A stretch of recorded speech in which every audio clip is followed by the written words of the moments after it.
Hi there, and welcome to part 5 of my using the gift bag punch board video series. And today I'm excited to share with you a bag that many of you have asked me about. So the bag I'm talking about is this one. This is just one of the versions I've done. I've made many, and I've made many in several different sizes. I've particularly made some very large ones, which I love to make and I make on a regular basis. You can't make those with the gift bag punch board because the base is much larger than this will allow you to do. But you can make this 6-inch version quite easily. It's a little bit tricky, a little bit fiddly. You might want to take some notes and replay the video, make some notes and have them to the side of you. I even have notes to the side of me that I'm going to be following so that I can share it with you. Because primarily for this bag, there aren't all the score lines. We're going to miss lots of the score lines out. We're really just going to get this triangle and then the score lines up the sides. And that's why it makes it a little bit tricky. There is a slightly easier version that I discovered was actually one of the first versions I did. But what I found was when I did it that way, the side seam, instead of ending up nicely on this end and tucked in here, the seam actually ended up round the back here somewhere. So you had a line where the pieces of card joined through the back here. And I didn't think that was such a nice finish. It's an easier, less complicated version to make, but it doesn't look quite as nice when you're done. So it is worth persevering to see if you can do it this way. So I've cut myself another piece of English Garden DSP, 6 inches high and 12 inches wide. And like I say, you might want to replay the video and make a few notes because I do it differently from how we've made all the other bags. So we're going to start this time with the left hand edge of the paper on this centre side score line here, that line that scores up the middle of the sides. We're going to start there and we are going to score the right hand side of the triangle, and we're just going to make a tiny little mark here at this top end of the side score line because that's the point we need next. But we don't want to score because we don't want those scores in the finished bag. So we just need to make a little point. You could use a pencil, make a little pencil mark and rub them out later. I just put a tiny little score in because you won't really notice that once the bag's finished and assembled. So we're going to slide this across so that that tiny little mark I made is now on the start line. We're going to punch. And we're going to make a tiny little mark on the large score line, just a little dent in the very tip of the paper or a pencil mark so that we know where we're going to next. We're now going to slide that mark along to the start line. We're going to punch. This is one of the sides now, so we're actually going to do both sides of the triangle. And we're going to do up the centre of the side, that centre line. But the outer side, we're just going to make a little mark again. We're going to slide that across to the start line. We're going to punch. We're going to mark the large line again. Slide it left till that marks on the start line. We're going to punch again. This time we're going to score to the left of the triangle and we're going to score up that side line, that centre side line again. And you've just got a little piece left that's the flap to stick it all together. So you ended up with a left hand triangle there, and we did a right hand triangle at the beginning. So as you can imagine, these are going to stick together and form that side, but the side is split over the two ends of the paper. So we're finished with the board for now. And we've only got a couple of score lines. And this time they're those side ones. We're actually going to score them outwards. And although the line doesn't extend all the way down, we are going to score it all the way down. And it'll just follow the scored part, so don't worry. And we're going to fold those triangles. We're going to fold them the other way this time. So the same for that one, that score line, but extend it all the way down.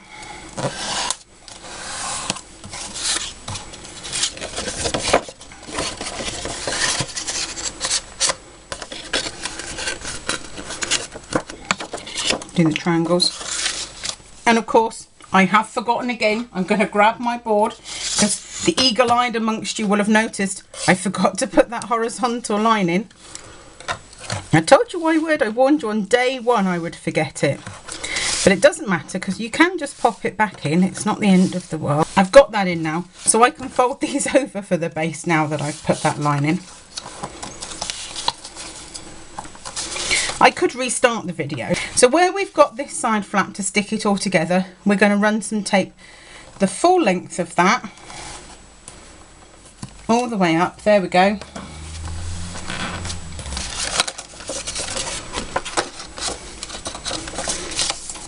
I'm flapping that over. We're going to bring this piece all the way around. And it's going to stick on there all the way down. There we go. Now, so now we have something like this. So you have the large flaps, but those side flaps, you can see half of them and the other half's on that side. So it's a slightly sort of squashed version than the original. So now we fold those side ones in like that, and we just need tape on them again. They're a bit harder to get tape on because the way the bag is folded.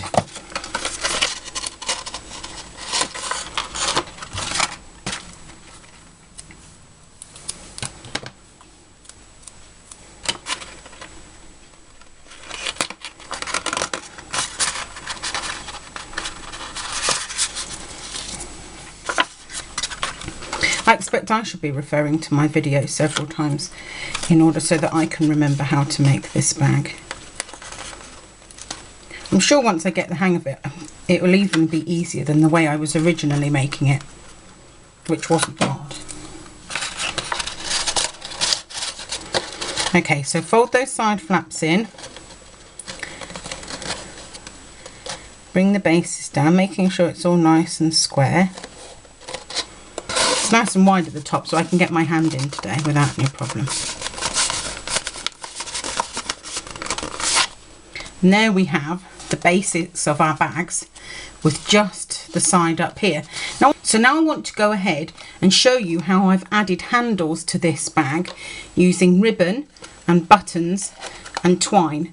And effectively there's a hole punched in the bag, and by tying the button to the ribbon you prevent the ribbon from being pulled back out the hole, but it also adds a really lovely feature to how the handles are held onto the bag. So I'm going to show you how to do that today. You're going to need something for a hole punch. I'm going to use my crocodile, but you can use whatever you've got in your stash. And so that I keep my holes even on both sides of my bag, I'm basically going to pinch the top of my bag together. It won't do any harm for a moment or two. And using the smallest hole on my crocodile, I'm going to pop myself in a hole about 1/2 inch from the top. And I'm just eyeballing it. If it bothers you, then feel free to measure. But I'm just sort of going to go, well, that's about equal from either side. That's roughly the same both sides. So that's good enough for me.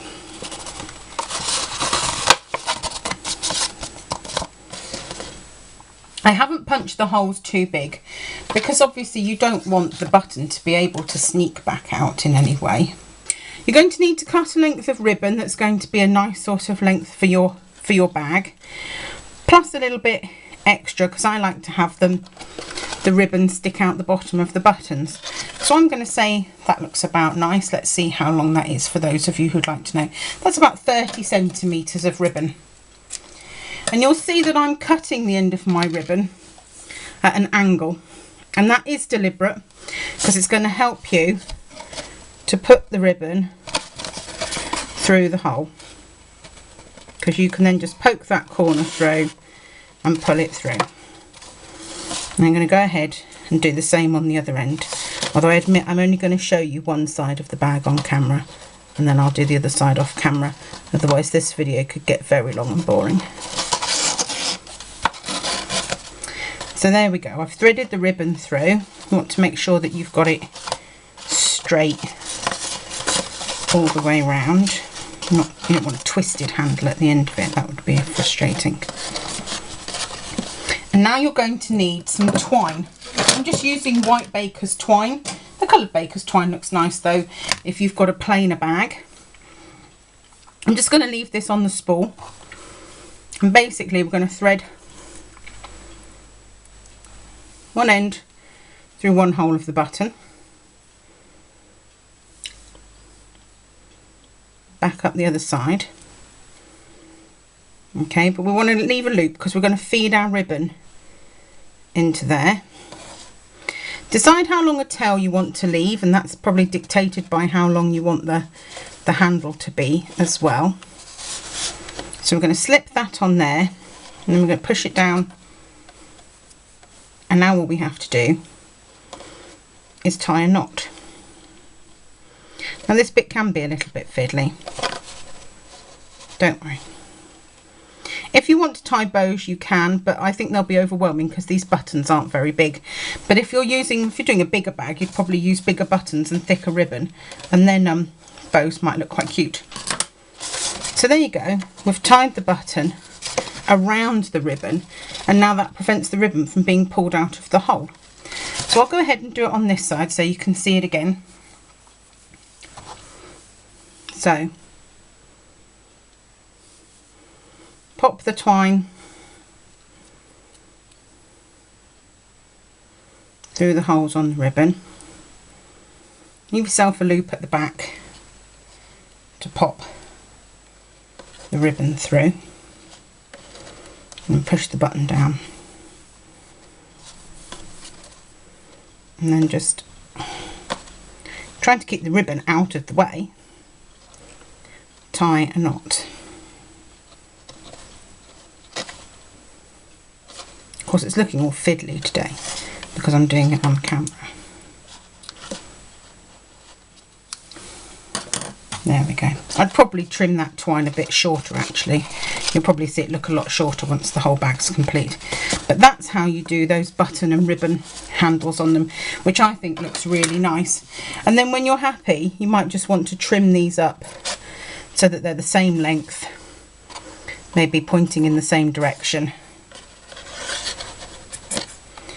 And say my twine ends are probably a little bit long, I'll give those a bit of a tweak as well. And there you go, I've shown you how to do one side. So I'll show you the completed bag in a moment when I've put the handle on the other side. So here we are, and here's my finished bag with handles on both sides now. And that's it really. There are different ways that you can add handles, but I like this one for this bag. I'm not going to decorate it anymore because really the paper does all the work for me.